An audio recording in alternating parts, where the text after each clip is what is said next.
Bom dia a todos. Bom dia a todos. Nós gostaríamos de início cumprimentar a doutora Rosimeire, presidente em exercício da AMAGES, que gentilmente nos concedeu esse privilégio de presidir esse encontro de hoje.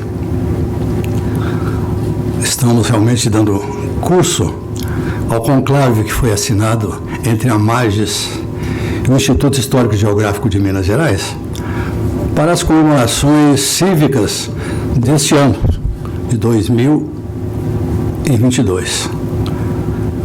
Tivemos palestras já ocorridas aqui nesse recinto, palestras ocorridas lá no Instituto Histórico e Geográfico, e esse trabalho exaustivamente está sendo levado a efeito graças à participação efetiva da nossa vice-presidente, doutora Márcia Duarte, que, como eu disse exaustivamente, tem labutado nesse sentido de levar bem a efeito a figura do Instituto Histórico e Geográfico, o que ensejou nesse conclave, doutora Rosimeire, em que assinamos com a Associação dos Magistrados de Minas Gerais, que é uma honra muito grande para o nosso instituto. Deixo bem registrado isso aqui. Diante dessas considerações, cumprimento os companheiros associados efetivos e associados do Instituto Histórico e Geográfico de Minas Gerais, os representantes aqui da Associação dos Magistrados, desejando a todos que usufruam do que nós vamos apresentar aqui. Trabalho que vai nos identificar mais ainda com o Instituto Cultural Amilcar Martins, nosso companheiro, nosso associado efetivo do Instituto Histórico e Geográfico de Minas Gerais, que muito nos enobrece, doutora, muito nos enobrece. Diante dessas considerações, eu declaro aberta essa sessão de hoje e volto a palavra ao nosso querido mestre de cerimônia. Obrigado. Nós temos a satisfação da presença conosco aqui hoje também do presidente eleito do Instituto Histórico e Geográfico de Minas Gerais, Dr. José Carlos Cerufo. Passo a palavra agora à presidente em exercício da AMAGES, juíza Rosimeire das Graças do Couto. Bom dia a todos. Quero aqui cumprimentar o coronel Paulo Duarte Pereira, presidente do Instituto Histórico e Geográfico de Minas Gerais. Cumprimentar a doutora Beatriz Coelho Moraes de Sá, também associada efetiva desse instituto, e o nosso querido presidente, palestrante de hoje, Amilcar Martins Filho. Né? E quero apenas aqui dar as boas-vindas a todos vocês. Né? Nós já fizemos um convênio com o Instituto para abrir as portas da AMAGES para vocês, para o que for necessário, né? Devido à importância do Instituto para a cultura e história de Minas Gerais. Sejam todos muito bem-vindos, a casa é de vocês. Muito bem.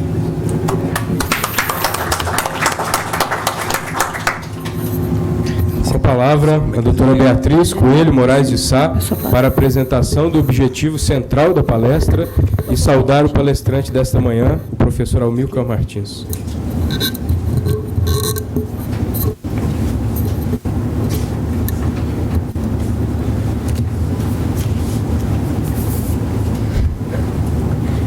Queria ser alta, viu, Bruno? Queria ser um pouquinho mais alta. Bom dia a todos. É uma alegria estar com vocês aqui hoje. Em primeiro lugar, eu gostaria de cumprimentar o nosso presidente, Dr. Paulo Duarte, e dizer que foi uma grande satisfação fazer parte da diretoria do Instituto, estando à frente da Comissão de Antropologia, com a doutora Brita e, em seguida, com o senhor. Gostaria de cumprimentar também, de forma muito carinhosa, a doutora Rosimeire, a doutora Rose, ela que é super atuante na magistratura mineira. Talvez poucos que estejam aqui a conhecem, mas ela realmente desenvolve um trabalho brilhante, viu, doutora Rose? Muito obrigada. Estendo o nosso abraço também ao doutor Luiz Carlos, né? Ele está na Itália, nós também gostaríamos de estar lá com ele, bebendo um belo cappuccino. Nós estamos aqui hoje também numa manhã muito linda, com o solzinho a nos emoldurar. Gostaria de cumprimentar o doutor Serufo, né, doutor Serufo, ele que o nosso recém-presidente eleito, em nome dele, cumprimento toda a diretoria e toda a diretoria que está deixando esse mandato de 3 anos e a nova diretoria que iniciará em breve. Mas de forma muito, muito especial, gostaria de cumprimentar a professora Márcia, minha amiga, minha dileta amiga. Com ela nós fizemos aí, ao longo destes 3 últimos anos, um período muito difícil para o Instituto, já que não vou falar assim da idade dos membros do Instituto, mas a gente sabe que a Covid foi uma pandemia realmente que assolou a muitos, né? E todo cuidado a professora Márcia teve com nossos confrades e confreiras, né? Assim, do Instituto. Fizemos muitas palestras virtuais, muitas mesmo, parceria com o Tribunal de Justiça, em seguida parceria com a Magis e com outras instituições. Isso fez com que garantisse aos nossos associados uma segurança maior e um dinamismo, para que não perdesse esse contato, né, de toda manhã de sábado ter uma palestra trazendo um tema novo, um tema relevante. Gostaria de cumprimentar também um amigo que se faz conosco aqui hoje, ele que já recebeu o convite para ser membro do nosso instituto, o arquiteto Luiz Márcio. Espero que ele aceite, viu, Luiz? Será muito bem-vindo. Você poderá dar grandes contribuições para a nossa casa. Doutor Adalberto Menezes, que sempre trabalhou conosco muito, muito mesmo. Doutor Antônio Carlos, doutor Osório, meu amigo que trouxe aquela florzinha ali, que nos brinda singelamente a nossa mesa de trabalho.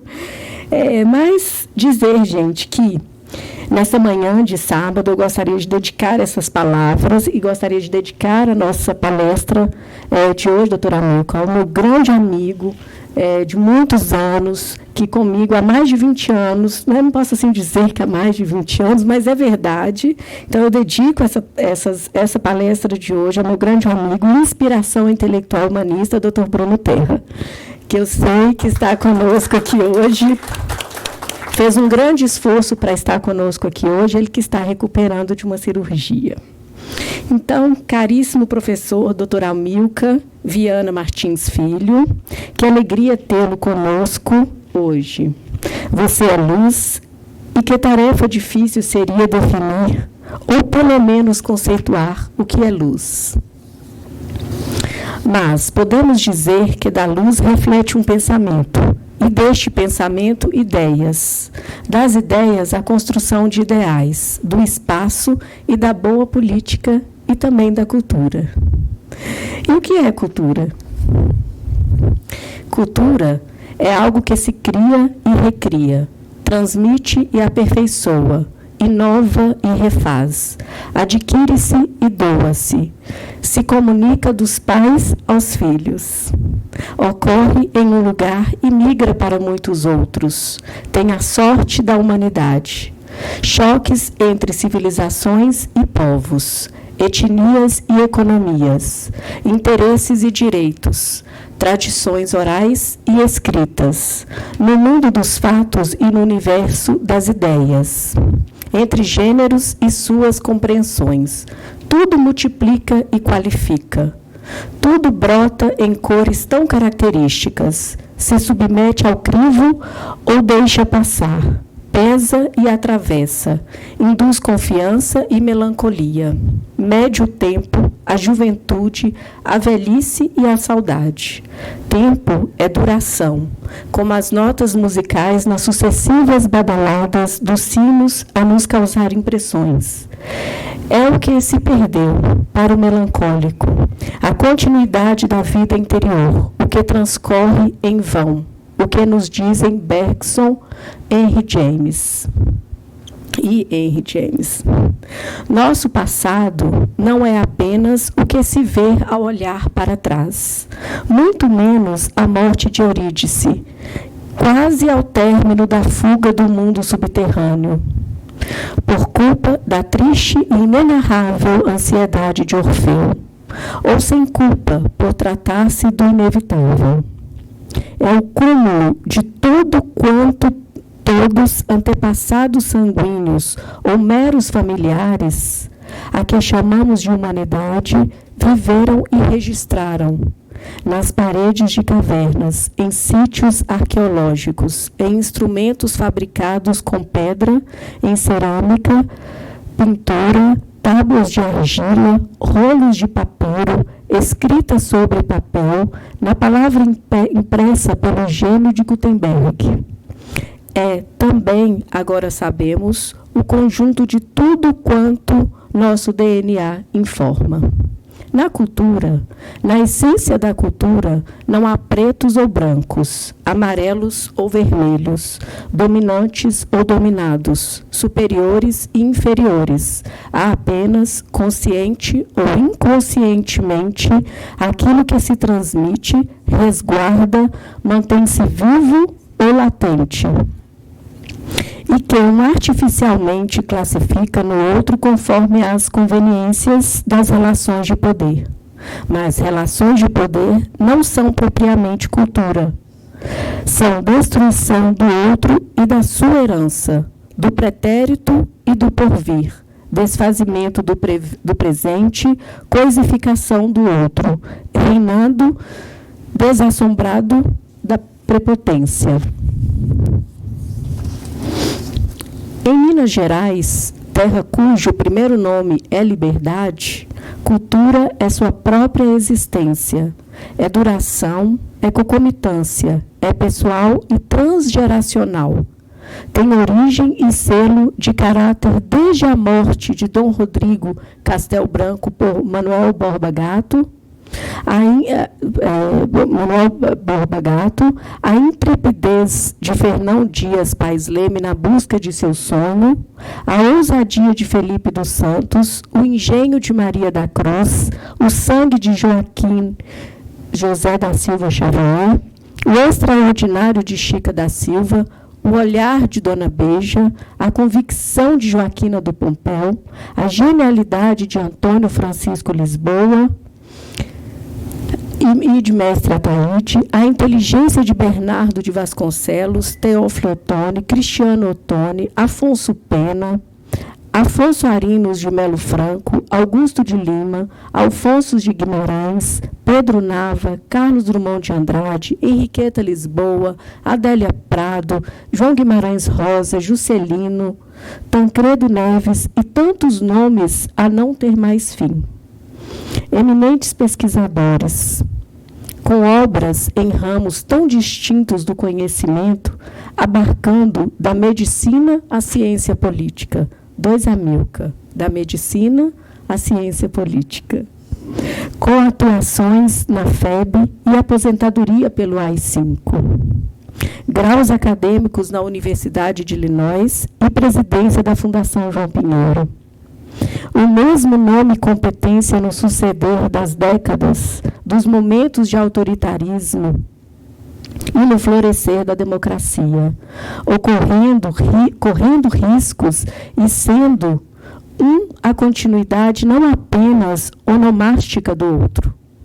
Impressiona como a decisão pelo bem coletivo, pelo desapego ao interesse imediato, tão comum nos horizontes da maioria empenhada no curioso exercício do self e no desgarramento do outro, pode resultar em trajetórias transcendentes.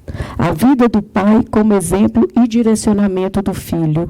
As vidas de ambos como tributo à história tricentenária na formação do caráter de um povo dentro de uma nação. Assim foi Amilcar Martins e hoje é também Amilcar Martins Filho. Tudo é transformação. Olhos de aprendizado com o passado e esperança no porvir.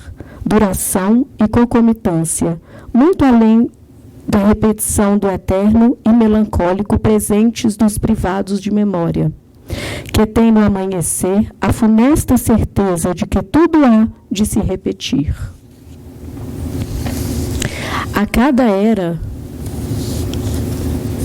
foi comum atribuir um nome, dizer e dedicar um século, que não era medida necessária de 100 anos. Assim podemos reconhecer uma era de Hammurabi, outra de Cícero, mais uma de Carlos Magno, o século do Renascimento, o século da Iluminação.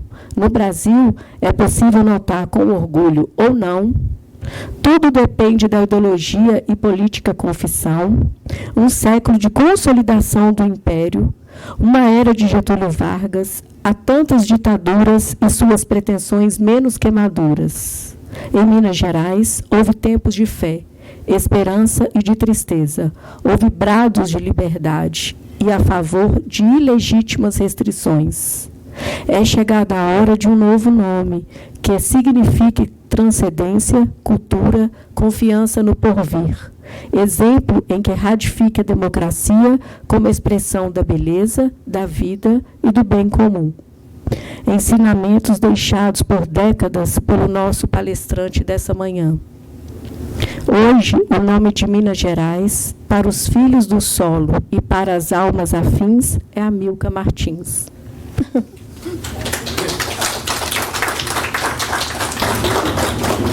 Bom dia a todos. Eu queria inicialmente agradecer a gentileza do convite de participar dessa reunião do Instituto Histórico e Geográfico de Minas Gerais, a centenária instituição, a Casa de João Pinheiro, que é um orgulho de todos os mineiros, que tem um trabalho de preservação da história e da cultura de Minas Gerais, e que é exatamente o objetivo de uma instituição mais recente, mais modesta, que é o Instituto Cultural Amilcar Martins, mas que também se dedica aos mesmos objetivos, à mesma causa. Eu queria agradecer muito a gentileza do nosso presidente, do Coronel Paulo Duarte, o convite feito pelo querido amigo Adalberto, que está ali no fundo, e de estar aqui presente. Agradecer a presidente da AMAGES também pela gentileza nesse esplêndido auditório aqui da sede da AMAGES. É um prazer muito grande poder falar um pouco para vocês sobre esse trabalho de organização do acervo do Instituto Cultural Amilcar Martins. Eu gostaria de pedir a Lucilene que fosse passando os slides, por gentileza.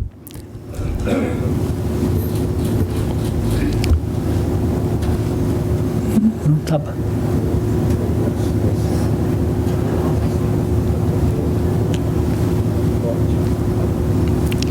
Bem, feito disso, o Instituto Cultural Amilcar Martins é uma organização não governamental, uma sociedade civil sem fins lucrativos, que há exatos 20 anos, foi criada em 2001, desenvolve atividades de preservação e divulgação da história e cultura de Minas Gerais.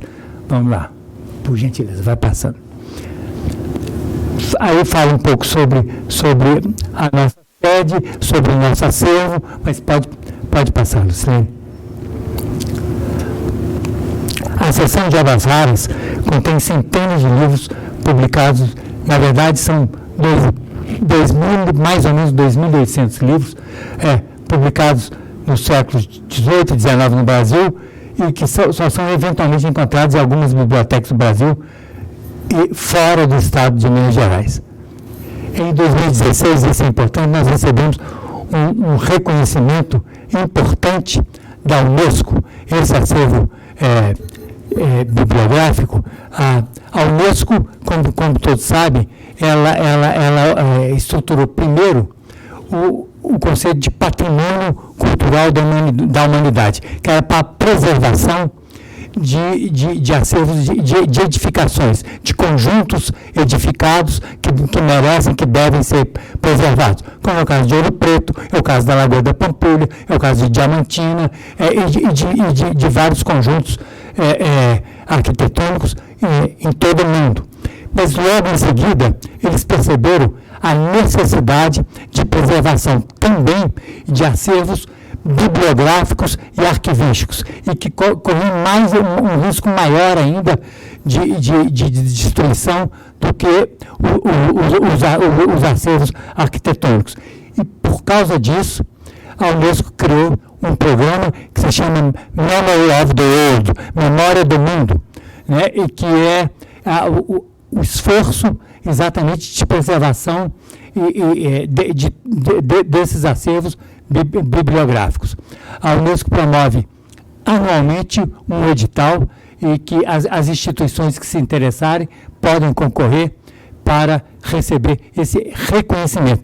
Infelizmente, como você sabe, a Unesco não tem dinheiro nas suas manifestações, mas para nós é um privilégio esse reconhecimento desse órgão da ONU como o reconhecimento do nosso acervo de obras raras como parte da memória do mundo. Muito bem, agora nós vamos começar. Eu queria falar muito rapidamente que o Instituto, feito eu disse, ele foi criado em 2001. Ele é um centro de estudos mineiros, é um centro de preservação da memória, da história e da cultura de Minas Gerais. Nós desenvolvemos várias atividades, nós temos uma linha editorial, nós publicamos livros de interesse para a história de Minas, fazemos reedições de obras importantes esgotadas, enfim, temos um programa editorial, organizamos seminários, congressos, temos um centro de digitalização, sobretudo do acervo de obras raras, que é uma forma de preservar os originais. Os novos consulentes têm acesso em geral, tem acesso à cópia digital daquela obra. Temos uma oficina de restauro e encadernação de livros, que tem o nome da dona Gita Mindlin, né, que esposa do Dr. José Mindlin, que foi uma grande restauradora do acervo da Biblioteca Gita e José Mindlin. Enfim, desenvolvemos várias atividades lá, mas o carro-chefe, a principal atividade que nós temos é a nossa biblioteca, é o nosso acervo, a nossa coleção mineiriana. Nós temos também uma coleção brasiliana, porque alguns pesquisadores eventualmente têm necessidade de ter acesso a livros sobre outras regiões e diferentes aspectos da história do Brasil, mas o carro-chefe é, de fato, a nossa coleção mineiriana. Hoje nós temos um conjunto de mais ou menos 15 mil obras sobre a história de Minas Gerais, entre livros, opúsculos e mapas e materiais de outra natureza, sendo que uma parte grande, a parte maior é o que nós chamamos de obras correntes e a parte menor de obras raras. Para a definição de obras raras, nós seguimos a orientação da Biblioteca Nacional, que ela sugere que cada instituição deve definir, de acordo com a sua natureza, os seus critérios, o que aquela instituição considera obra rara no seu acervo.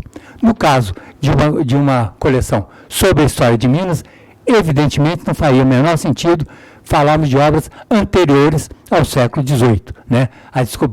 A origem de Minas Gerais, a descoberta do ouro se dá nos últimos anos do século XVII. Então nós definimos como obra rara para nós, para o nosso acervo, as obras publicadas nos séculos XVIII e XIX e também nas 4 primeiras décadas do século XX, ou seja, até 1940. Esse é o mesmo critério utilizado pelo acervo de obras raras da biblioteca da UFMG e também da biblioteca da PUC Minas. Nós utilizamos exatamente o mesmo critério e acrescentamos algumas outras obras que são consideradas obras raras por diferentes razões. Livros de arte, livros com autógrafo do autor, o autor iminente, livros de grandes historiadores mineiros, enfim. Mas, fundamentalmente, o critério cronológico é esse: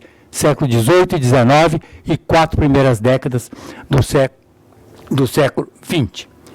Feito esses esclarecimentos, vamos começar a falar sobre esse acervo. Feito eu disse, são 2.800, 2.500, enfim, eu não sei o número exato. Nós estamos fazendo uma reorganização do acervo agora por uma equipe comandada por 2 professores da Universidade Federal de Minas Gerais, um deles, o Rodrigo Tarça, que está aqui. Muito obrigado pela sua presença, Rodrigo, e como equipe de estagiários que estão fazendo uma reorganização geral do nosso acervo. Mas eu quero começar falando sobre... Eu selecionei um conjunto relativamente pequeno de obras, porque é claro que é impossível, eu fico com vontade de falar sobre tudo. É uma temeridade me convidar para falar sobre isso, porque eu alugo as pessoas, eu fico insistindo, as pessoas estão querendo ir embora e eu estou querendo falar mais, mas enfim, eu vou me conter hoje e vou começar falando. Este que está ali é o primeiro impresso que faz parte da nossa coleção. Se chama Breve Recopilação e Sumário das Graças e Indulgências concedidas aos confrades da Virgem Nossa Senhora do Rosário, que é um impresso sobre as indulgências plenárias dos papas, para os confrades de uma primeira ordem terceira, criada em Mariana. Tem uma parte impressa, tem um texto manuscrito e acompanhado desta gravura, né, da Nossa Senhora do Rosário, que é uma gravura cheia de simbolismos, de significados, e se vocês perceberem, no pezinho da gravura tem a data de 1704. Na verdade, essa ordem terceira, ela me parece que é de 1723 em Mariana, mas eles colocaram, eles acrescentaram a gravura, a imagem de Nossa Senhora do Rosário nesse documento. É o mais antigo que nós temos, é extremamente curioso e provavelmente é a primeira ordem terceira que funcionou em Minas Gerais. É logo no comecinho, né, logo após a descoberta do ouro. É claro que nós temos documentos mais antigos. O livro de Antonil foi publicado em 1711, né, A Cultura e Opulência do Brasil por Suas Drogas em Minas, mas esse é um documento precioso, porque é do início, da origem, do começo da vida, né, da capitania de Minas Gerais. Em seguida, pode passar, por gentileza. Eu quero falar agora sobre as 2 grandes festas barrocas que nós tivemos em Minas Gerais no século XVIII. A primeira delas é o Triunfo Eucarístico, né, que é a festa foi realizada em 1733 em Vila Rica, né? O Triunfo Eucarístico é o traslado, né, da hóstia consagrada o traslado da Igreja do Rosário para a inauguração da Matriz do Pilar, em Ouro Preto, né? Isso é uma grande festa barroca que aconteceu em Vila Rica em 1733. E a publicação, né? A publicação ocorre em 1744. Né? Esse livro é do Simão Ferreira Machado, que está ali, Simão Ferreira Machado, né? E a publicação descrevendo, é uma festa religiosa e profana ao mesmo tempo, é uma grande festa nas ruas de Ouro Preto para a inauguração da Matriz do Pilar. É uma sequência de desfiles, né, de padres, com bispos, com bandas de música, com ordens terceiras, enfim, com manifestações absolutamente pagãs, com símbolos do zodíaco, com representação teatral, e até mesmo com a corrida de touros, com uma tourada em Ouro Preto. É uma festa que durou alguns dias e que foi descrita pelo Simão Ferreira Machado nesse livro, né, que se chama O Triunfo Eucarístico Exemplar da Cristandade Lusitana. Essa é a primeira grande festa barroca de Minas Gerais, seguida exatamente pela seguinte, por favor, que é o Áureo Trono Episcopal colocado nas Minas de Ouro. Essa é uma festa de 1749, que é a criação do Bispado de Mariana, é a chegada do bispo Dom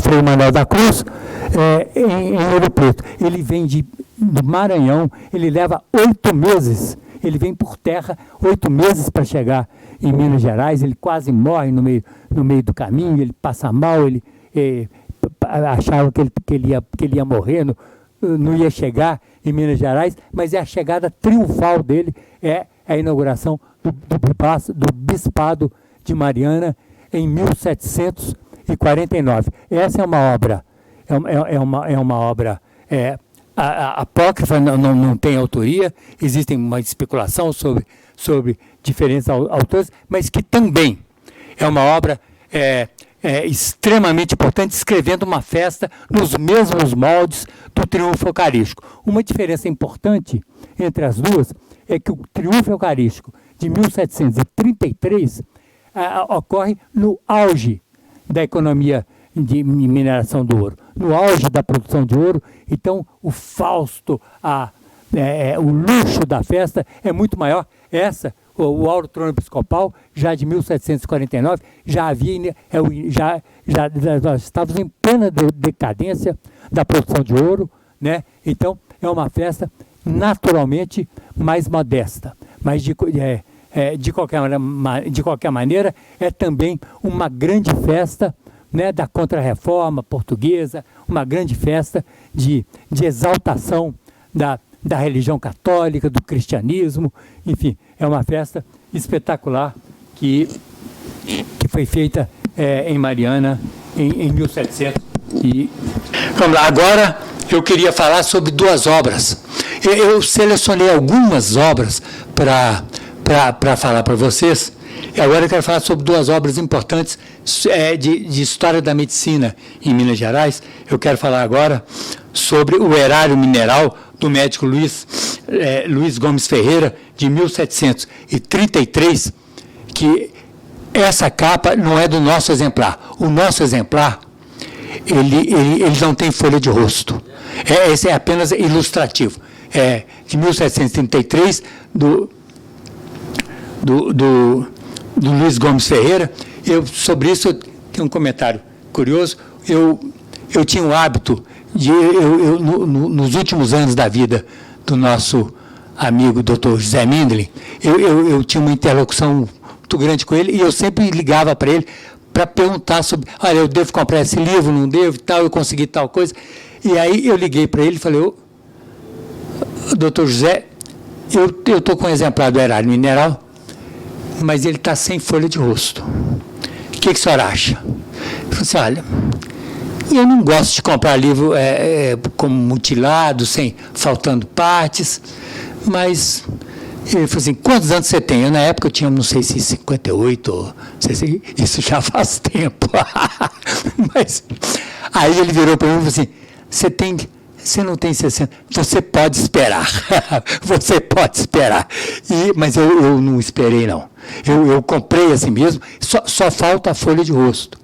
Então, é uma obra muito conhecida, o texto está absolutamente preservado. O Dr. Zé Mindlin, ele não tinha o erário mineral na sua coleção, exatamente porque ele esperou demais. Então, eu preferi comprar. Nós temos esse exemplar do erário mineral na nossa coleção. Em seguida, eu quero falar para vocês uma outra obra extremamente... Deixa eu achar aqui. Extremamente importante no nosso acervo, que é a prodigiosa lagoa descoberta nas Congonhas das Minas de Sabará, que tem curado a várias pessoas dos achaques que nessa relação se expõem. Esse é um livro, um opúsculo de 1749, que é o seguinte: é uma relação de pessoas que se banharam na chamada, que se chamava Lagoa Grande, né? E que teriam se curado ou teriam melhorado muito dos seus achaques, né? Essa obra é uma obra também apócrifa, mas a autoria tem sido atribuída ao João Cardoso de Miranda, a um médico baiano, João Cardoso de Miranda, que esteve lá visitando essa lagoa e que também exerceu a medicina. Ele era médico na Bahia, mas exerceu um pouco a medicina também em Minas Gerais, mas extremamente interessante que ele descrevendo mais 100 e poucos casos de suposta cura das pessoas que se banhavam nas águas dessa lagoa. Essa lagoa, né, não por acaso, começou a ser chamada de Lagoa Santa, que é a nossa Lagoa Santa, né, aqui, então é muito interessante. Ele escreve: fulano de tal, escravo de fulano de tal, estava com nomes estranhos das doenças, com 3 dias se poção, melhorou, fez isso, aquilo. Enfim, é uma obra extremamente curiosa. Mas sobre essa obra eu gostaria de comentar o seguinte também. Nós estamos fazendo, o Instituto vai publicar agora em 2 meses, menos de 2 meses, em 2 meses nós estamos fazendo uma reedição desse livro, e a professora Júlia Furtado, da Universidade Federal de Minas Gerais, que é nossa colaboradora, ela escreveu um artigo em que ela discute, ela faz uma crítica de autoria importante, e que ela discute a atribuição da autoria ao João Cardoso de Miranda e afirma que, efetivamente, este opúsculo foi escrito pelo médico italiano Antonio Ciali, e que ficou conhecido como Antonio Ciali Romano, porque ele era de Roma, né? Mas, enfim, esse é um médico que exercia a medicina aqui na região de Sabará, né? Na verdade, essa cidade é Nova Lima, né? Congonhas do Sabará é Nova Lima. Então, esse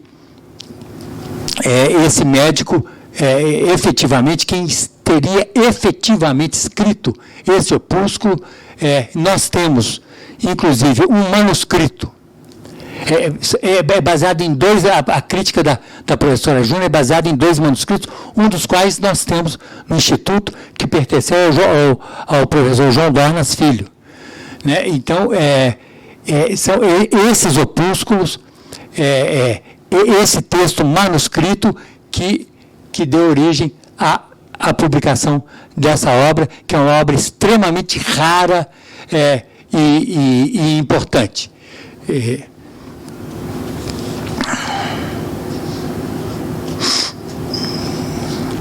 Vamos agora falar um pouco sobre os poetas inconfidentes. Eu tenho imenso orgulho de falar que nós temos praticamente todas as obras de todos os poetas inconfidentes. Naturalmente, eu estou falando de primeiras edições. Esse texto aí é do nosso Inácio José de Alvarenga Peixoto, né? Se chama Na Inauguração da Estátua Equestre Consagrada à Memória del Rei. É uma homenagem a Dom José I. Foi logo após a morte de Dom José I. É um soneto do Alvarenga Peixoto em homenagem ao Dom José I. Este é um dos únicos 3 poemas que Alvarenga Peixoto publicou em vida. Este é um. Nós temos um segundo, também temos no Instituto, que está publicado na última página, no livro do Basílio da Gama, o Uruguai, né?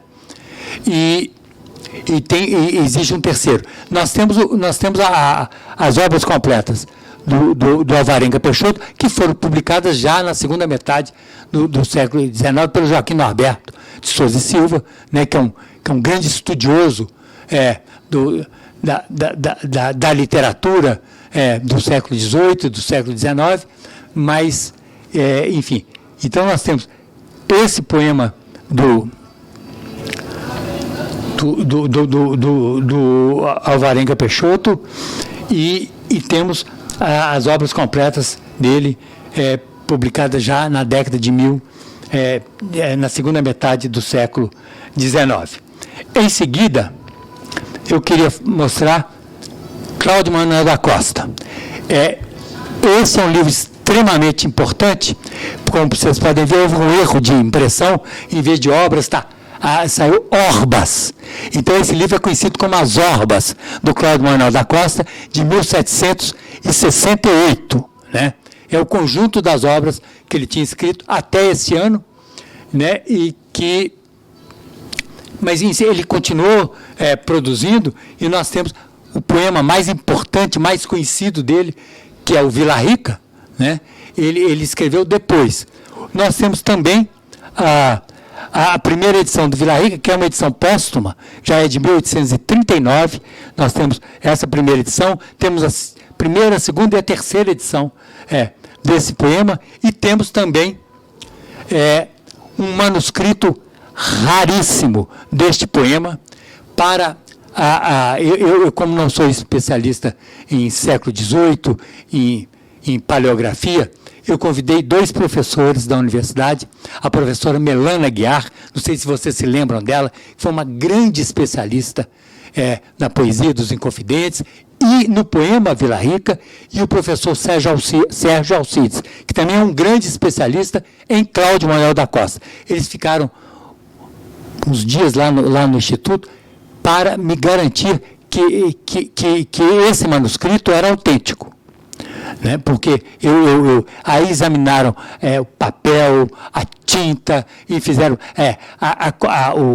o texto todo, todos os versos, todos os sonetos, e me afirmaram, pode comprar, porque é autêntico, é de 1773, ou seja, posterior às obras completas, né, do Cláudio Manuel da Costa. Vamos agora, então, para o que eu considero, na minha modesta opinião, eu não sou especialista em literatura, o maior de todos, Tomás Antônio Gonzaga, né? E com a sua obra mais importante, Marília de Dirceu. Eu tenho muito orgulho de falar dessa obra, porque essa é a última obra que nós conseguimos, obras raras que nós conseguimos adquirir no Instituto, porque hoje é quase impossível.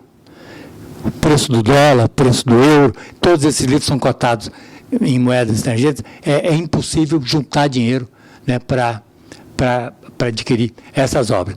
Essa eu consegui comprar num leilão no Rio de Janeiro, tem uns 2 anos isso?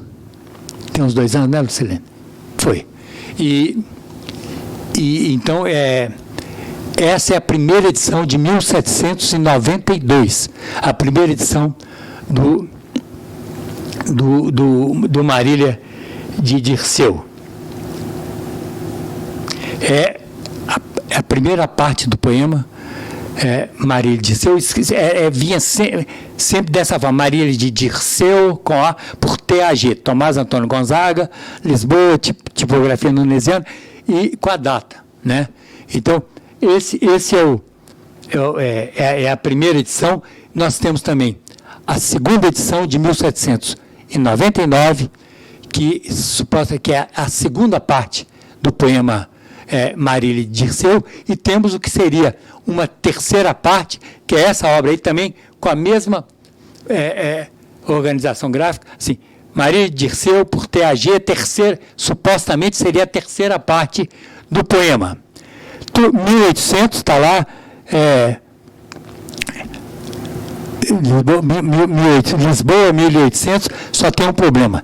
Esta obra não foi escrita pelo Tomás Antônio Gonzaga. Tem um grande debate historiográfico, Afonso Anísio de Melo Franco, Rubens Borba de Moraes, José Carlos Rodrigues, que é um grande bibliófilo brasileiro do começo do século XX, que estabeleceram com clareza que isso foi um falsificador que aproveitou do sucesso do Maria de Dirceu, do Tomás Antônio Gonzaga, e essa obra não foi escrita pelo Gonzaga. Por essa razão, esse livro virou uma obra extremamente rara e importante, né? O Zé Carlos Rodrigues, que escreveu um catálogo da biblioteca dele, que era um grande especialista, que se chama Biblioteca Brasiliense, de 1907, ele afirmou o seguinte: este é o único exemplar desta obra que eu já vi em qualquer parte. Ou seja, esse exemplar foi procurado por todos os lados. Então, essa é extremamente rara, mas não é, e por causa disso ela tem grande interesse para os estudantes de História da Literatura. Exatamente porque não é autêntica, não é de autoria do Tomás Antônio Gonzaga. Além dessas obras, nós temos várias edições. Foi um grande best-seller, o Maria de Dirceu. Para vocês terem uma ideia, só no século XIX foram publicadas 30 edições do Maria de Dirceu. Eu estou fazendo um esforço, devagarzinho, de tentar comprar todas. Nós já temos umas 15, mais ou menos, né? E temos uma que é muito importante, que é considerada a mais rara de todas. É a primeira edição brasileira, é a edição de 1810. Né? Eu não estou com a imagem dela não, né? Mas, enfim, ela é considerada a mais rara pelo Rubens Borba de Moraes, pelo Dr. Zé Midlin, pelo Pedro Corrêa do Lago, por todos os grandes especialistas em Tomás Gonzaga, em livros brasileiros raros, é considerada a mais importante de todos. Sobre essa obra, eu tenho também uma história,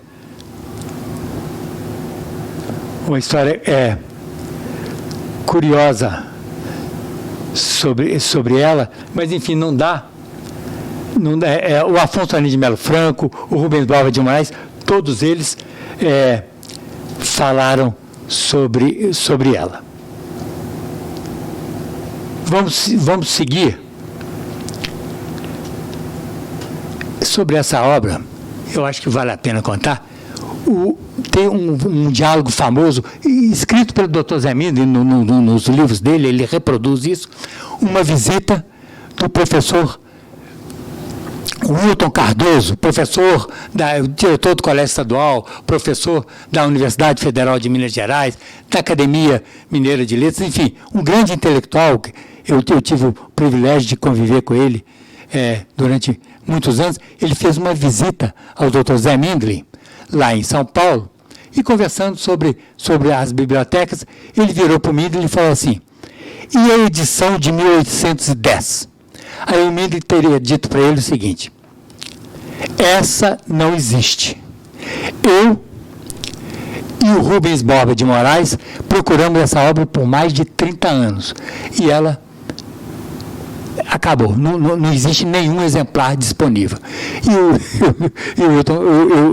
o Wilton Cardoso respondeu para ele: existe, porque eu tenho. Aí o Dr. Midlin, na semana seguinte, veio a Belo Horizonte para conhecer esse exemplar do Wilton Cardoso.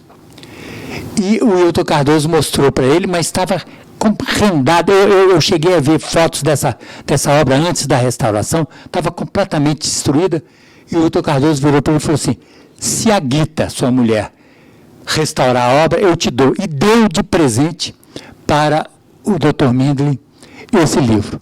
eu tive o privilégio de ter ouvido essa história da própria Dona Guita, lá na casa deles, lá em São Paulo, e ela me mostrando como ela restaurou essa obra. É o exemplar que o Dr. Zé Mindre e a Dona Guita tinham dessa obra, que é a edição de 1810. O Pedro Corrêa do Lago afirma que o nosso exemplar, o exemplar que o Instituto tem, que o ICAM tem, é o mais completo de todos, porque ele tem vários poemas, vários sonetos da terceira parte do poema, que os outros exemplares, os poucos outros exemplares, que depois se descobriram alguns poucos exemplares, acho que 2 ou 3. Então, diz o Pedro Corrêa do Lago que o nosso exemplar é o mais completo. Ele é suspeito que foi ele que me vendeu esse livro, mas de qualquer maneira, eu acredito. Então, o famoso terceiro poema, a edição de 1810 do Maria de Dirceu. Vamos agora para pegar outros poetas, né, do século XVIII, e que não... Isso é a edição do Uruguai, do Zé Basílio da Gama. Ele não foi inconfidente, não teve uma ligação direta com o Confidente, é apenas contemporâneo, que é uma obra extremamente importante sobre um poema épico sobre a grande confusão no sul do Brasil nessa época, né?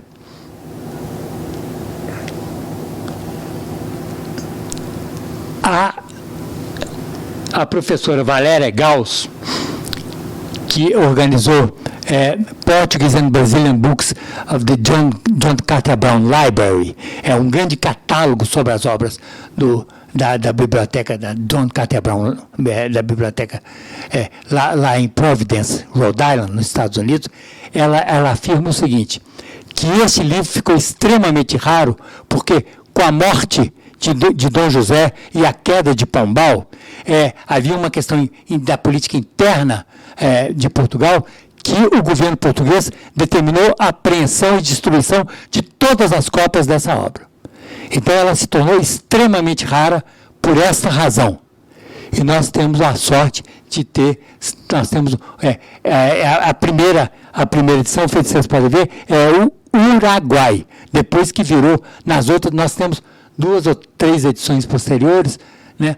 Mas que aí que virou Uruguai, né? Mas essa primeira edição é o Uruguai, do Zé Basílio da Gama. Eu queria também falar rapidamente sobre o livro Caramuru, né? do nosso frei José de Santa Rita Durão, né? Que é aqui de São José del Rei, né? De Tiradentes, né? De 1781, e nós temos também lá no Instituto as obras do poeta Silva Varenga, que não participou diretamente da Inconfidência Mineira, mas teve uma participação direta e foi preso na Inconfidência Fluminense, né, de 1792. Nós temos a edição da Glaura, Poemas Eróticos, do Silva Varenga, e que existe um debate sobre se essa edição seria... O Joaquim Norberto de Souza e Silva, ele argumentou que essa é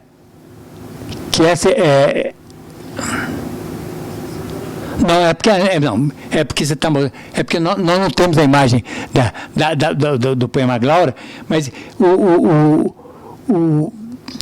Joaquim Norberto Souza e Silva, ele alegava que era a mesma edição de 1799, né? Mas o Rubens Borba de Moraes, num grande debate historiográfico com ele, parece ter demonstrado que, na verdade, se tratam de 2 edições distintas, diferentes, mas porque ela tem exatamente o mesmo aspecto, a mesma cara, parecia, para um especialista, filho Joaquim Norberto, achar que era a mesma obra, é impressionante. Mas não era, parece que são 2 obras distintas. Vamos agora falar, eu queria falar também sobre uma obra, que não está aí no seu slide, não, do Nuno Marques Pereira, o Compêndio Narrativo dos Peregrinos da América, que o Rubens Borba de Moraes alega ter sido o primeiro primeiro romance brasileiro, né? É uma descrição, e a história se passa em Minas Gerais, né? Há referência à Guerra dos Emboabas, à descoberta do ouro, à Guerra dos Emboabas, enfim, uma visão crítica, né, da sociedade mineira dessa época, da devassidão da sociedade mineira, que valia tudo a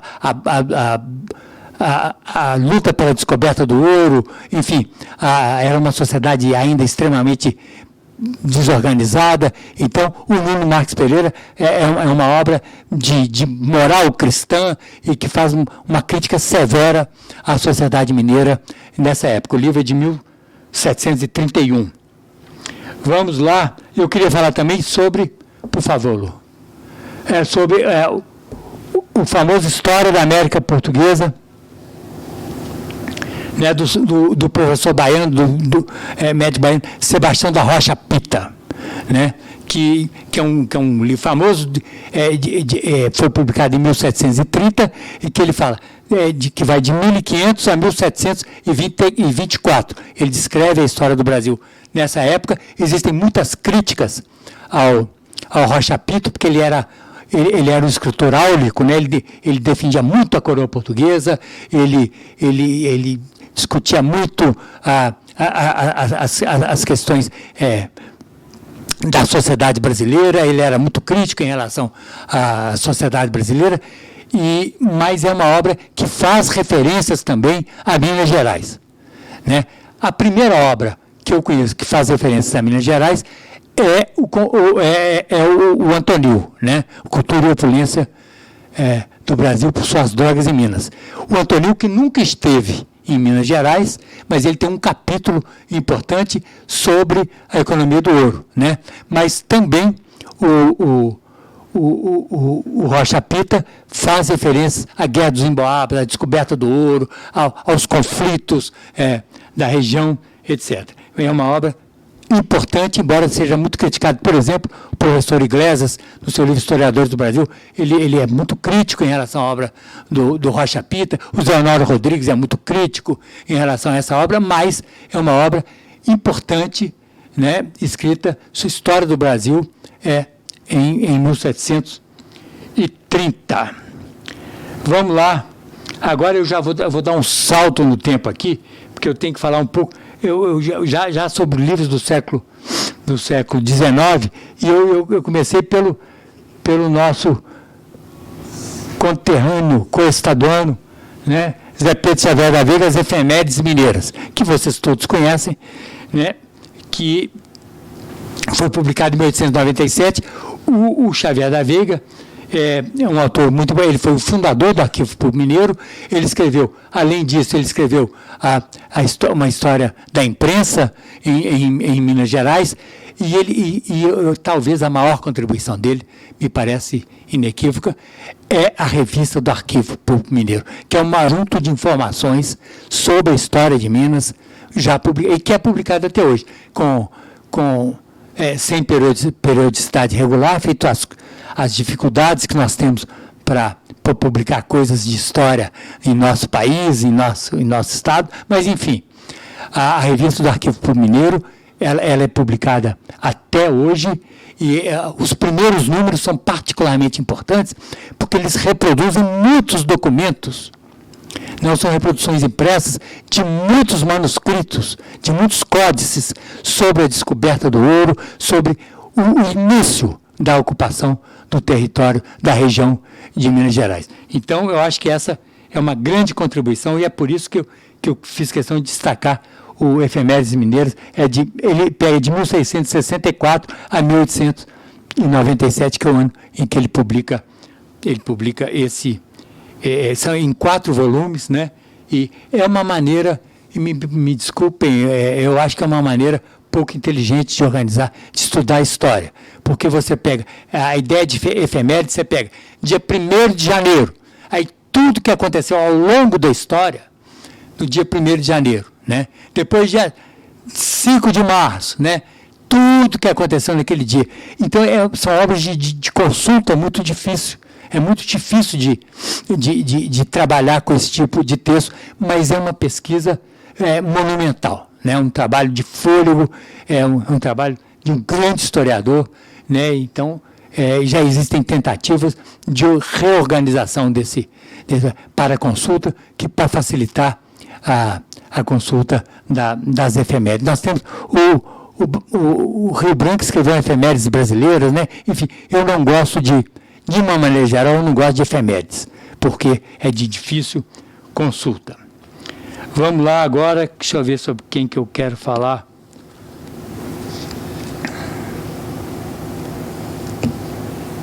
Vamos falar um pouco.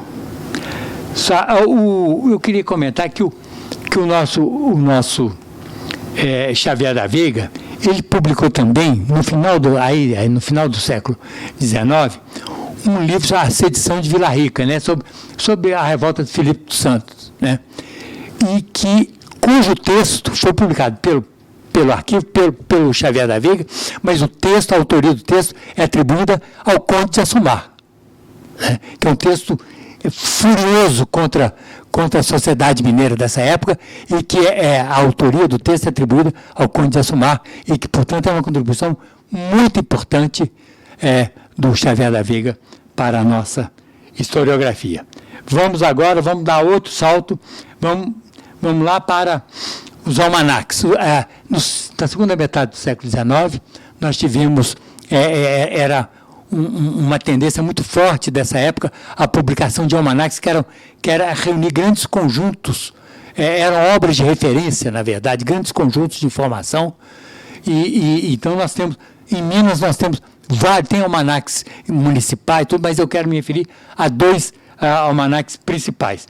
Esse do Antônio Assis Martins, né, o Almanaque Administrativo, Civil e Industrial da província de Minas Gerais, saíram 5 edições desse almanaque, de 1864 a 1874, e que é um estudo minucioso também, e que fala um pouco sobre tudo, sobre a sociedade, sobre as pessoas, quem era fazendeiro de café, quem produzia isso, quem industriais, advogados, enfim, e que dá informação sobre a sociedade, sobre a economia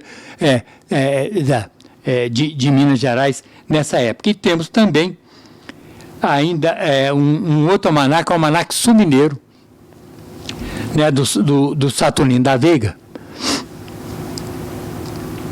que saíram só 2 números, 1874 e 1884, mas que também sobre o sul de Minas, né, sobre os municípios do sul de Minas, que é um estudo minucioso dessa região de Minas Gerais. Feito eu disse, nós temos vários almanaques de municípios mineiros, de Diamantina, de vários lugares, e temos inclusive um almanaque da cidade de Minas, né, que é Belo Horizonte, que é o antigo nome de Belo Horizonte, de 1900, né, que também, este é um livro extremamente raro também, o almanaque da cidade de Minas, de 1900, que nós temos lá no acervo do Instituto também.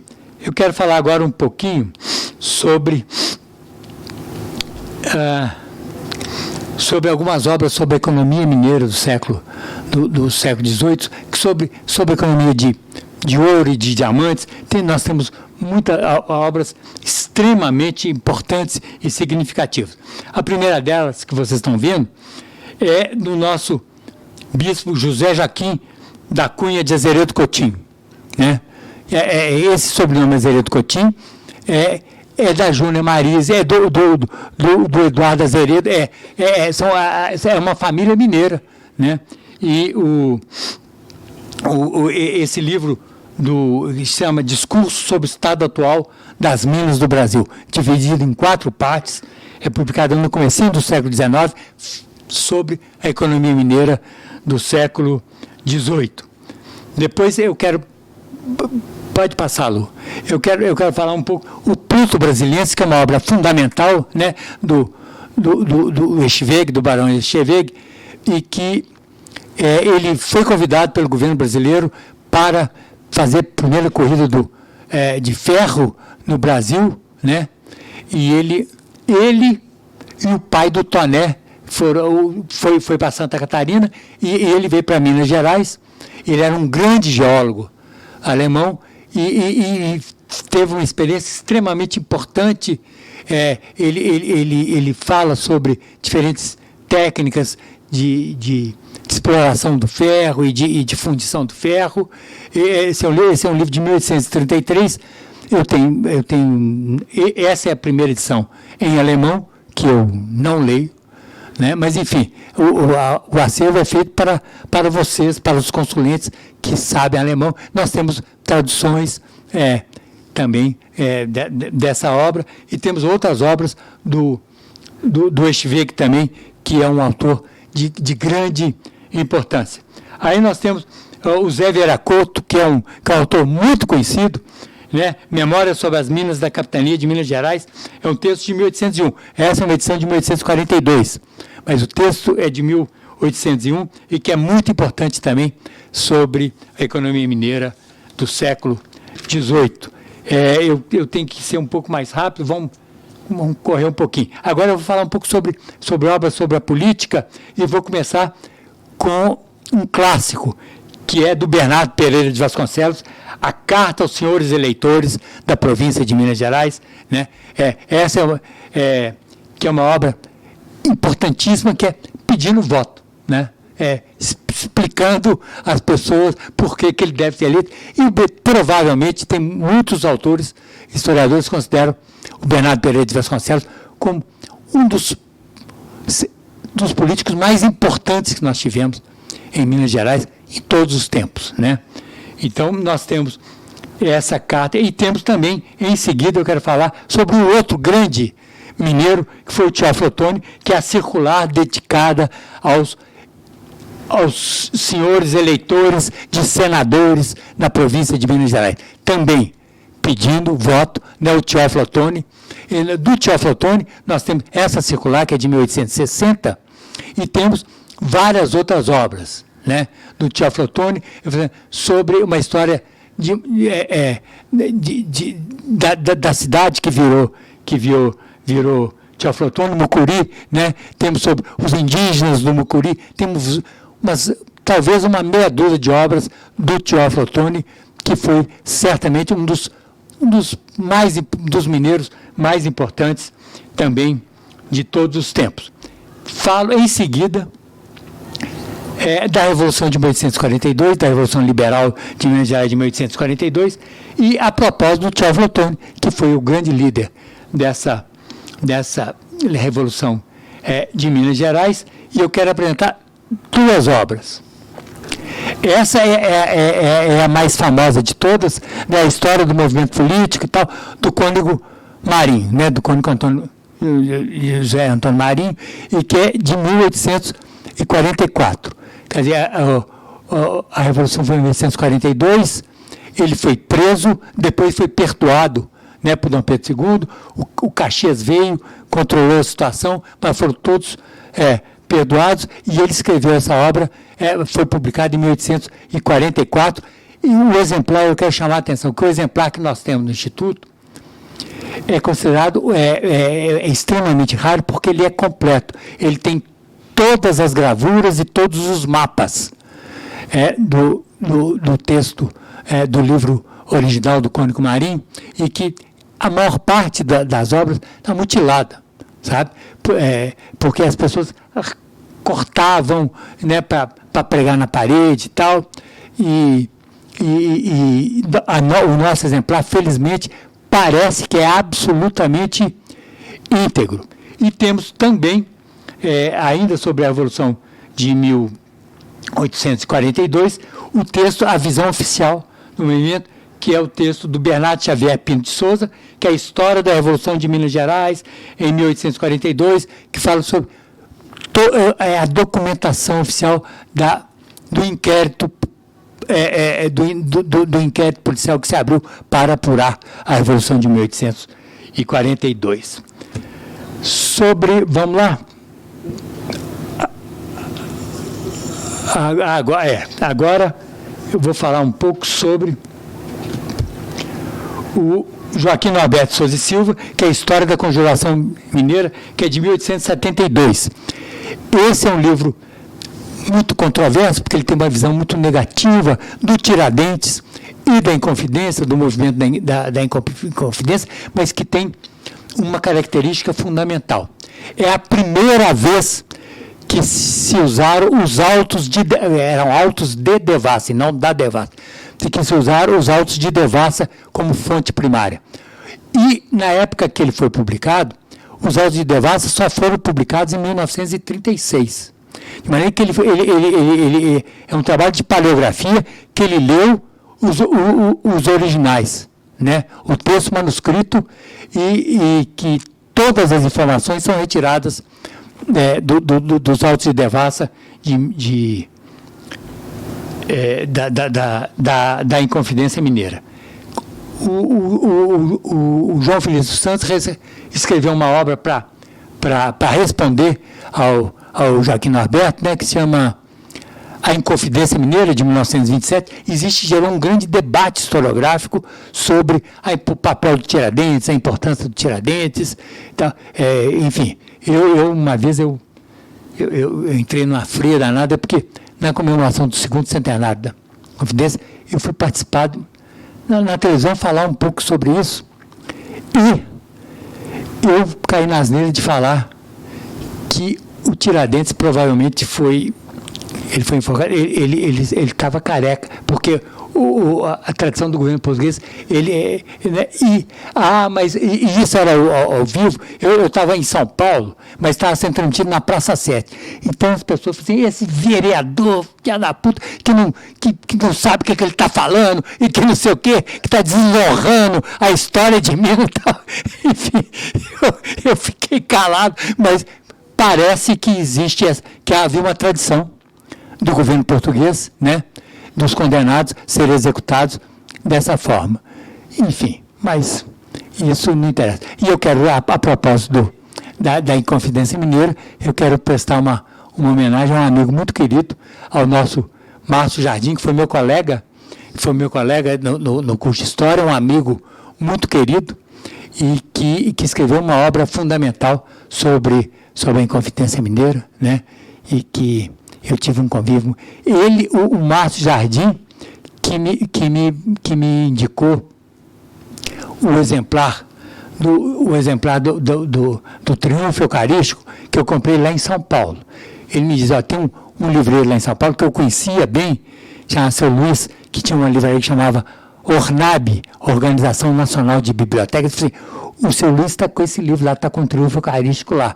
Eu fui a São Paulo, falei, não, absolutamente, o senhor está enganado, não sei o quê. Aí eu voltei e falei, Márcio, o homem falou que não tem o livro, não. Você está lá, ele está embrulhado com papel de pão, está nas costas dele, assim. Aí eu voltei a São Paulo, falei, seu Luiz, e o Triunfo Eucarístico? Eu falei, não, mas eu não tenho. Eu falei, está ali, ó. E estava mesmo. Eu falei, como o senhor sabe? Eu falei, um passarinho me contou, né? E consegui levar o livro. E consegui levar o livro. Eu cheguei no hotel e, folheando o livro, o dia dessa grande festa do Triunfo Eucarístico foi no dia 24 de maio. Eu comprei o livro no dia 24 de maio. Eu confesso a vocês que eu comecei a chorar. Eu falei assim, foi Nossa Senhora do Rosário, né, em Santa Rita, que é de 22 de maio, que é das causas impossíveis, que fez esse diabo desse português me vender esse livro, porque ele não queria vender de jeito nenhum. Eu acho que ele achou que eu não tinha dinheiro para comprar o livro, que eu ia dar o canto, sei lá o que ele achou. Mas ele disse que já tinha comprometido a vender o livro para um bispo que estava fazendo barraquinha para comprar o livro, que não sei o que e tal. Enfim, e foi o Márcio, mas foi o Márcio que me falou assim, vai lá que o homem tem o livro e tal. Eu devo isso ao nosso querido e saudoso amigo Márcio Jardim. Vamos lá, vamos voltar. Vamos para frente. Olha aqui, eu queria falar também sobre o Joaquim Feliz dos Santos, Memórias do Distrito Diamantino. Esse é um clássico, é considerado, né, fora o Vila Rica, né, que é uma história municipal, porque o Vila Rica, o poema é precedido de um trabalho histórico, né? O Cláudio Manuel da Costa estudou a história de Urupé, a história de Vila Rica, e que precede ao poema. Esse, Memória do Distrito Diamantino da Comarca do Cerro Frio, é uma história municipal de excelência, né? Sobre o Arraial do Tijuco, sobre Diamantina, né? Então, esse é um livro. Nós temos uma edição lindíssima de 1860, do Joaquim Felipe dos Santos. Nós temos também o livro dele, A Caiaca, que é sobre a lenda dos índios acaiacas, enfim, que é menos importante. E eu sou doido para ver um jornal que ele publicava de Diamantina, que se chama O Sentinela do Cerro, né, que não existe nenhum exemplar disponível. O nosso amigo professor Zé Murilo de Carvalho, que é mesmo sócio da Academia, do Instituto Histórico e Geográfico de Minas Gerais, ele é doido para ver esse Sentinela do Cerro. Se algum de vocês tiver alguma dica, por favor, nos informe sobre esse volume. Muito bem. Vamos agora falar um pouco sobre os viajantes que estiveram em Minas Gerais no século XIX. Como vocês sabem, havia uma proibição da coroa portuguesa da presença da entrada de qualquer viajante estrangeiro em Minas Gerais, né? O famoso livro do Antonil, ele foi recolhido ainda na prensa, exatamente porque ele dava dicas sobre como chegar à região de Minas Gerais, como chegar à região da produção de ouro, né? As potências estrangeiras tinham um grande interesse e ele foi recolhido exatamente porque ele dava informações sobre isso, né? E então essa proibição perdurou, mas em 1808 a família real portuguesa ela veio escoltada pela marinha inglesa, né? Pela marinha de guerra da Inglaterra. E então o nosso John Maui, ele tinha grande, ele era um mineralogista, geólogo inglês e com grande prestígio junto ao regente, né, ao que se tornaria Dom João VI, ao regente Dom João. Então ele conseguiu pela primeira vez a autorização formal e legal da chegada, da vinda, da visita de um estrangeiro a Minas Gerais, né? E ele teve um privilégio maior ainda. Ele teve acesso à região dos diamantes, que isso era o segredo, o maior segredo, o segredo dos segredos, era visitar a região do Tijuco de produção dos diamantes. Então, o Maui teve esse privilégio e ele chegou em Minas Gerais em 1809, visitou essas regiões, voltou para a Inglaterra e publicou o livro na Inglaterra em 1812. Né? E havia uma grande curiosidade de vários países europeus, o que estava acontecendo exatamente em Minas Gerais, e isso já com muito atraso, porque já a produção de ouro já era absolutamente decadente em Minas Gerais no começo do século XIX, mas enfim, aí ele publicou esse livro e logo em seguida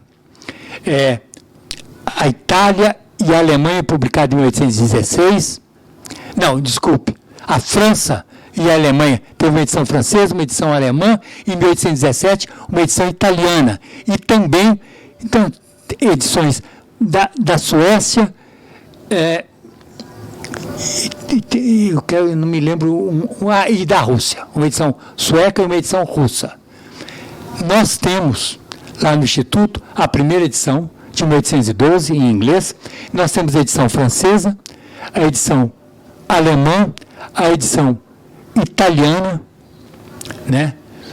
E temos uma edição de 1820, que é a primeira edição brasileira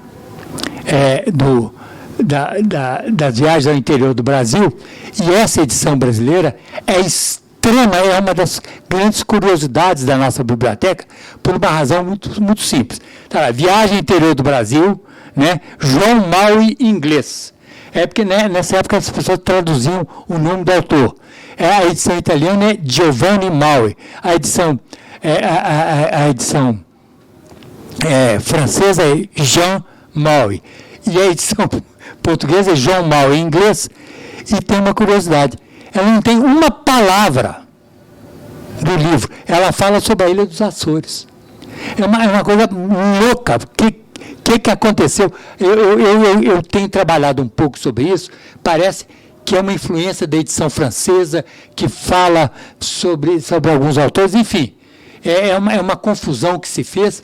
E ela não tem nada sobre as viagens ao interior do Brasil do John Maui. E, mais do que isso, ela tem gravuras extremamente estranhas. Mostra as gravuras. Olha aí, esse aí é o seguinte, antropófagos, índios antropófagos comendo portugueses.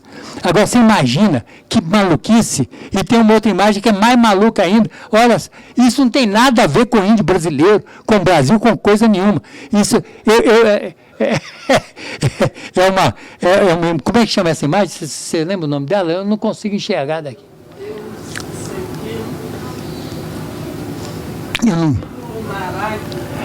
Marag, não sei o quê. Eu não sei se isso é mexicano, da onde que é isso, né?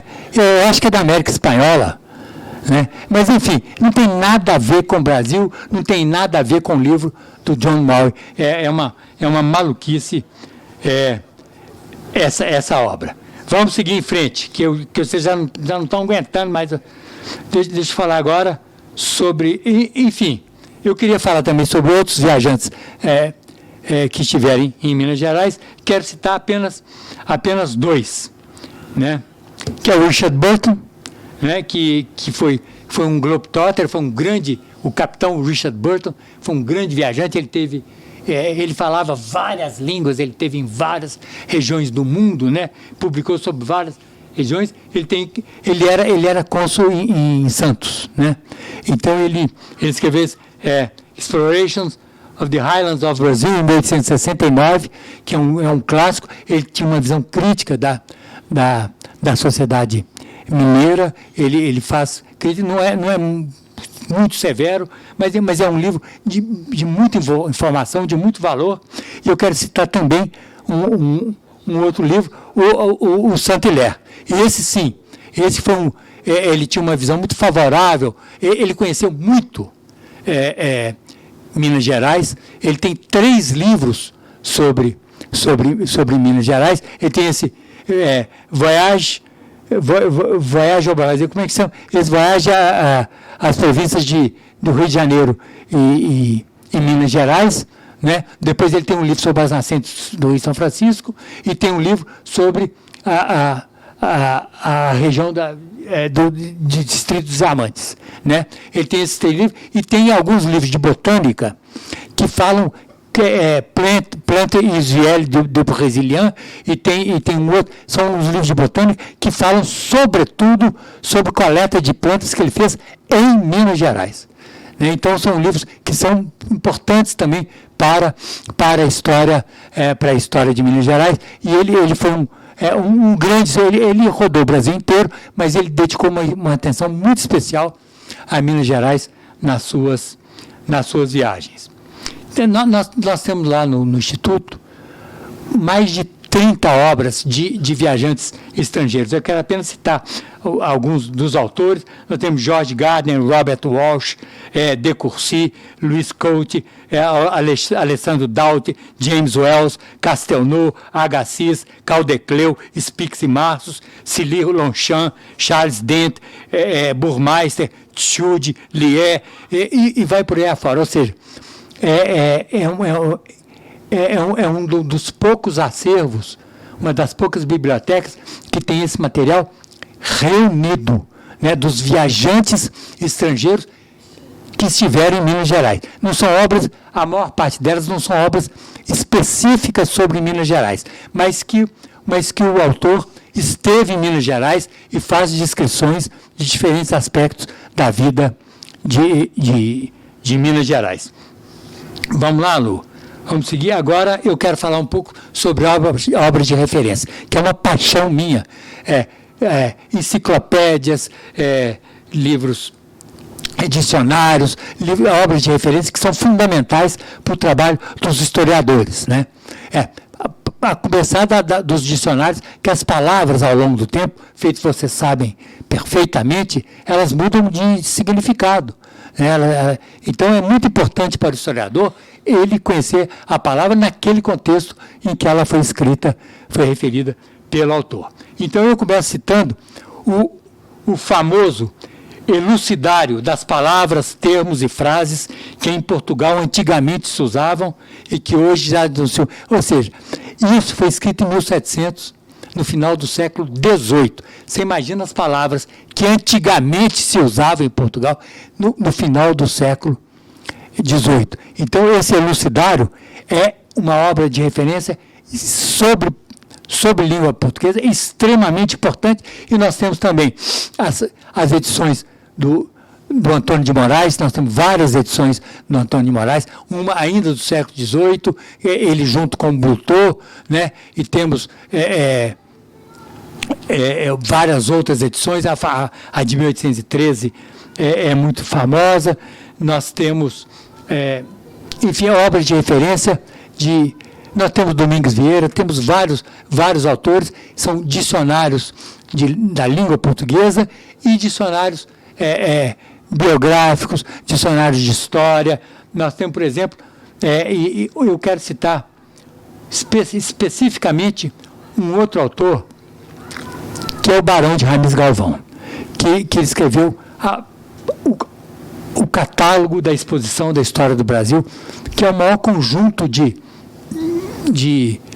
verbetes de referências, de livros sobre a história do Brasil. Tem mais de 20 mil referências sobre a história do Brasil. O Ramis Galvão, que era diretor da Biblioteca Nacional, ele espertamente percebeu que ele queria publicar esse catálogo, que saiu em 3 volumes. Mas ele não tinha dinheiro para publicar. Então, o que ele fez? Ele fez uma exposição da história do Brasil, convidou Dom Pedro II para abrir a exposição, então transformou aquilo numa grande solenidade, cheio de pompa e circunstância, e aí o governo imperial publicou o catálogo dele, né, em 1881, e que é uma obra de referência muito importante, né? Eu quero terminar a minha fala, que vocês não estão aguentando mais me ouvir falar. Enfim, os livros do século XX, que fica para uma outra oportunidade. Nós temos uma produção enorme de livros do século XX, no Nelson de Sena, Rodolfo Jacó. O Rodolfo Jacó tem um livro muito... Tem a Minas Gerais no 20º século, tem vários livros, né? E ele tem um livro que é muito curioso, que é na chegada para a visita dos reis belgas a Minas Gerais. Ele escreveu uma obra em francês, chama L'État de Minas Gerais. E aí ele afrancesou o nome dele, ele virou Rodolphe Jacó, né? Que é muito curioso. E também o nome do Aleijadinho. Ele chamava o Aleijadinho de Le Petit Estropié, né? Enfim, então é cheio de coisas curiosas nesses acervos bibliográfico, mas o Rodolfo Jacó foi um autor importantíssimo, e Nelson de Sena, com os anuários dele, Feu de Carvalho, Vitor Silveira, Eduardo Frieiro, né, que tem a coleção Amigos do Livro, que foi importante, escreveu tanta coisa importante. Enfim, sobre as revistas, a coleção, a hemeroteca que nós temos, que também é extremamente importante. Temos a revista do Instituto Histórico e Geográfico de Minas Gerais. Eu acho que está completa. Se não tiver, eu vou te procurar, que nós vamos completar. Eu acho que está. E aí, com a doação recente, ele me levou vários números dela na semana passada, né? Enfim, temos a revista do Arquivo Público Mineiro, temos revistas acadêmicas, a revista Critério, a revista Brasileira de Estudos Políticos, do professor Orlando de Carvalho, que foi extremamente importante, revistas acadêmicas, revistas literárias, né? A revista publicada pelo Casumão de Andrade, né? Que saíram 3 números, e eu consegui, sobre esse... Deixa eu contar uma história rápida para vocês. Eu fazia uma brincadeira com o nosso Dr. Zé Mindli, que é assim, o que eu tinha que ele não tinha. É claro que a coleção dele é espetacular, é monumental, e nós temos uma coleção modesta, né? Mas aí eu brincava com ele e eu falei assim, doutor Mino, tem uma revista que só nós dois temos, que é a revista do caso do Monte de Andrade. Ele falou para mim assim, olha, você tem? Sim, tem. Aí eu mostrei para ele. Ele falou assim, então essa só você tem. Eu falei, não, o senhor tem. O senhor fez uma edição facsímile pela Metal Leve, eu tenho essa edição facsímile também. Eu falei assim, não. Eu peguei emprestado com o Carlos. Carlos é o caso do Monte de Andrade. Eu peguei emprestado com o Carlos e já devolvi.